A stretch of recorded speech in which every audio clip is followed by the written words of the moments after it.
この動画にたどり着いたあなた、まずはおめでとうございます。これからあなたのもとに腰を抜かすほどの臨時収入が入るかもしれないです。この動画は臨時収入を本当に必要としている人にだけ龍神様が届けているものです。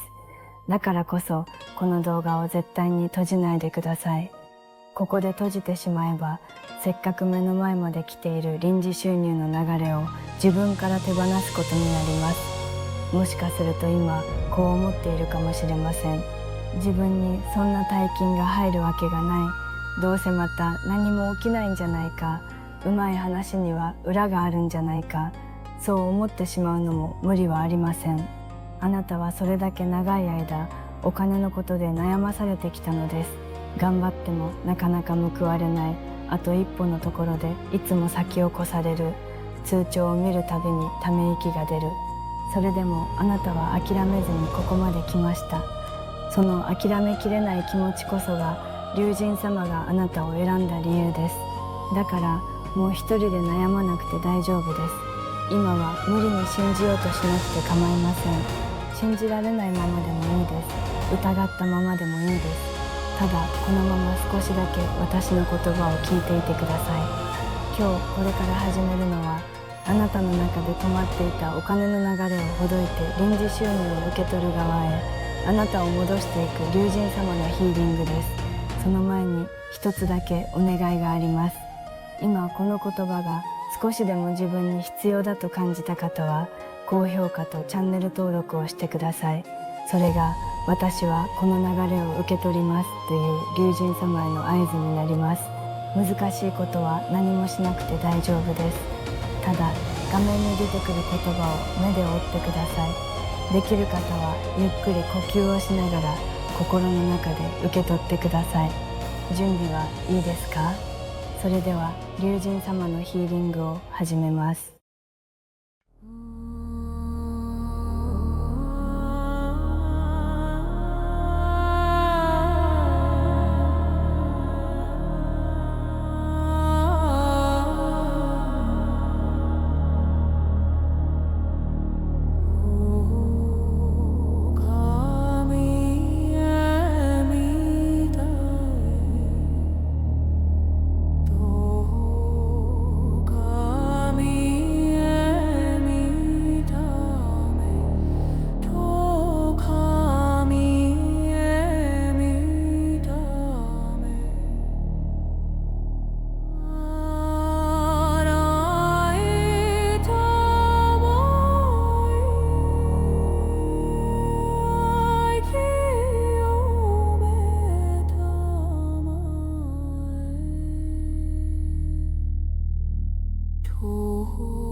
お疲れ様でした。ここまで本当によく見届けてくれましたね。あなたはたった今大金を受け取る側に回りました。先ほどは腰を抜かすほどの臨時収入を受け取る流れを受け取りますと受け取りの合図をコメントしてもらいました。今度はもう一歩だけ進んでください。先ほどの合図のコメントとは別に龍神様へあなたの覚悟を届けてください。コメント欄に臨時収入が入ったら真っ先にやりたいことを書いてください。子供に好きなことをさせてあげたい。親にこれ以上心配をかけたくない。残っている借金を一括で返したい。何でも構いません。ただ一つだけ覚えておいてほしいことがあります。書く内容が具体的であればあるほど龍神様にはっきりと届いて現実になりやすくなります。例えば借金を返したいより残っている500万円を今年中に一括で返したい。このくらい具体的に書いてみてください。これはただのコメントではありません。龍神様へのあなたからの宣言です。心の中で思っているだけと文字にして残すのとでは現実になるスピードが驚くほど変わってきます。以前子供を連れて沖縄の海に行きたいと書いてくれた方はその3週間後、思わぬ臨時収入で50万円が入ってお子さんとの沖縄旅行が叶ったそうです。書いた言葉がそのまま現実になります。今すぐ書いてください。そしてここからが一番大事な話です。正直に言います。ヒーリングでお金を受け取る器が整って長年の思い込みほどけた。それだけではまだ不十分なのです。なぜかこの動画は全員に向けて同じエネルギーを流しているからです。だからあなた一人だけに向けた龍神様の言葉はどうしてもこの動画の中では下ろせないのです。臨時収入が入ること自体はもう決まりました。残っているのはいつ届くのか、どんな形で届くのか、そして届いた後あなたが何をすればいいのか、その3つだけです。その答えは誰一人として同じものにはなりません。あなただけに用意された入り方と動き方があります。その答えを一人一人に直接下ろしているのが無料龍神鑑定です。ここで先にお伝えしておきます。神楽の龍神鑑定は無料です。これまで他の場所でいろんな形でお金を使ってきた方もいるかもしれません。神楽はそのお金をこれ以上あなたから取りません。龍神様から巫女が金銭で道を曇らせるなと授かっている。それが神楽が鑑定を無料で続けているたった一つの理由です。やってもらうことは本当にシンプルです。概要欄のリンクから神楽の LINE を追加してそのまま無料龍神鑑定を受けてください。追加すると無料の守護画像も届きますが、一番大事なのはその後の鑑定です。ここで止まらずに無料龍神鑑定まで進んでください。それでもこう思う方がいるかもしれません。無料の鑑定なんてどうせ他の鑑定士と同じでしょうと、そう疑ったままでも構いません。それに鑑定が終わった後、神楽の LINE をすぐにブロックしてもらっても大丈夫です。神楽はそれで何も思いません。どうか心配しないでください。まずはとりあえず LINE を追加して神楽のところまで来てみてください。この動画が今あなたの前に出てきたこと自体が腰を抜かすほどの臨時収入がもうすぐそばまで来ているという合図です。流れが一番強い今このタイミングで無料龍神鑑定を受け取ってください。あなたがスマホの通知を見て嘘、本当に入ったと腰が抜けそうになる日がもうすぐそこまで来ています。神楽はあなたがその瞬間を迎えるその日まで龍神様と一緒に見届けます。その日はあなたが思っているよりずっと早く来ます。最後まで見届けてくれてありがとうございました。龍神巫女の神楽でした。